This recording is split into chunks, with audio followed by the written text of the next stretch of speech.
สวัสดีครับสวัสดีครับวันนี้น้องจิมารีวิวอะไรครับมาไรเดอร์ดิสเดย์ตัวนี้คือหุ่นยนต์นะครับเป็นหุ่นยนต์อะไรเนี่ยหุ่นยนต์นักรบไกเด้นอันนี้คือหุ่นยนต์นักรบไกเด้นจากเซเว่นนะครับเดเว่นนักรบไกเด้นเนี่ยมีทั้งหมดดาบนะมีทั้งหมดก็จะประมาณนี้นะสี่แบบเดี๋ยวเราจะมาแกะดูกันเลยไหมครับแกะดูกันเลยนี่คือหุ่นยนต์นักรบไกเด้นมันเหมือนไก่มุกเลยเพราะว่ามันมีเขาเหมือนไก่มุกตัวนี้ไม่ชื่อว่าไก่มุกตัวนี้คือไก่มุกเหรอครับใช่ไก่มุกว้า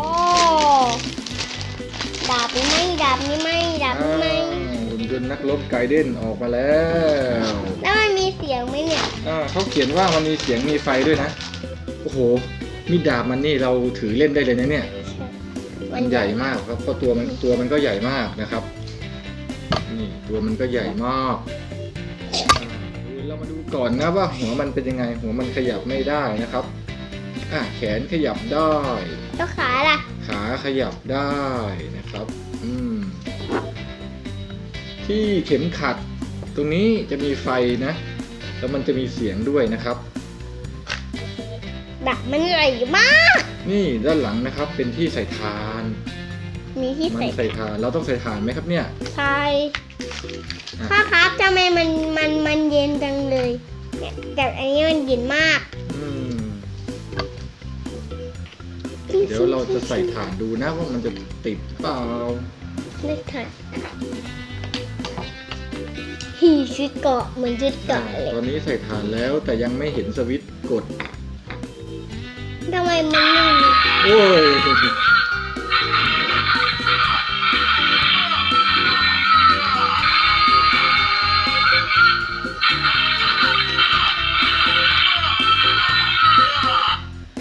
เสียงเหมือนอะไรนะคุ้นจังเลยเสียงเนี้ยเหมือนอะไรครับขวานทอ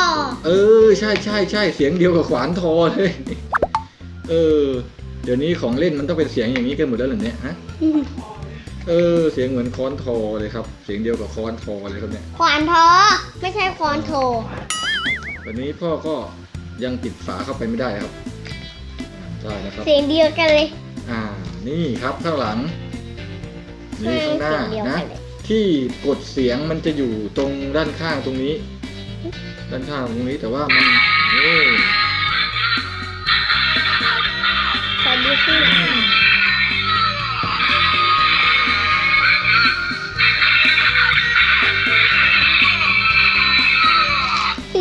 ทำไมทำได้อย่างนั้นนี่ก็คือหุ่นยนต์นักรบไกเด้นนะครับหุ่นยนต์นักรบไกเด้นมีเสียงมีไฟนะกดสวิตช์ตรงนี้แล้วก็อีกหนึ่งอย่างก็คืออาวุธมีดาบ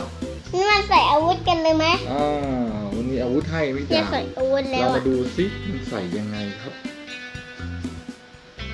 ใส่ทำไมดาบมันใหญ่กว่าแขนน่ะทำไม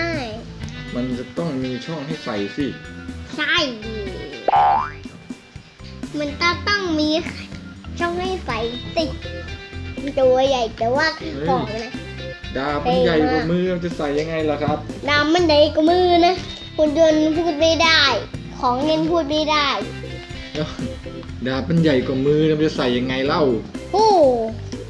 ดาบมันใหญ่กว่ามือดาบมันใหญ่กว่ามือนะเนี่ยใช่ต้องพยายามแหกมันก่อนนะแหกมันก่อนนะแหกมันดูยังไงแหกมันก็ไม่เข้านะแล้วมันจะถือดาบยังไงหรือว่ามันพกไว้ข้างหลังมันพกไว้ข้างหลังเปล่ามันพกไว้ข้างหลังเปล่าข้างหลังก็ไม่มีที่พกข้างหลังก็ไม่มีที่พกมือก็รูนิดเดียวรูน้อยกว่าดาบสงสัยดาบนี่นะไม่ได้เป็นของหุ่นยนต์หรอกว่าให้เราเล่นเอาดาบให้เราเล่นหุ่นยนต์ไม่ได้ถือดาบเพราะว่ามือมันเล็กกว่าดาบมันไม่สามารถยัดเข้าไปได้มันได้เข้าไปไม่ได้ทำไมรูมันใหญ่กว่าเล็กใช่มันไม่สามารถที่จะยัดดาบเข้าไปในมือมันได้เลยนะเดี๋ยวพ่อจะลองหาวิธีดูอีกทีนะเพราะว่าตัวนิ้วมือมันก็ไม่ได้ให้ใหญ่กว่านี้ก็ไม่ได้นะครับซุปเป อร์ไซย่าเหมือนซูเปอร์ไซย่าเลย ไม่ได้นะครับ ดาบเนี่ยน่าจะเอาไว้ให้เราเล่นเองนะไม่ได้ไว้ให้หุ่นยนต์เล่น เอาไว้ให้เราถือเล่น ให้เราสู้กับมันจ้าจ้าจ้าอย่างนี้นะครับ นี่นะโอเค หุ่นยนต์ไกเด้นฮีโร่นะค เขา รับ เอา ตัวนี้ ดาบมาให้ทำอะไร ให้เราถือเล่นมั้งไม่น่าใส่ได้ไม่สามารถจะใส่ดาบเข้าไปในแขนมันได้นะครับ เอาให้มาเล่น โอเคสำหรับวันนี้ถ้าชอบน้องกระจีรีวิวก็อย่าลืม อย่าลืมกดติดตามแล้วกดติดก่อนนะครับบ๊ายบายเธอลืมคนนี้ปั๊บ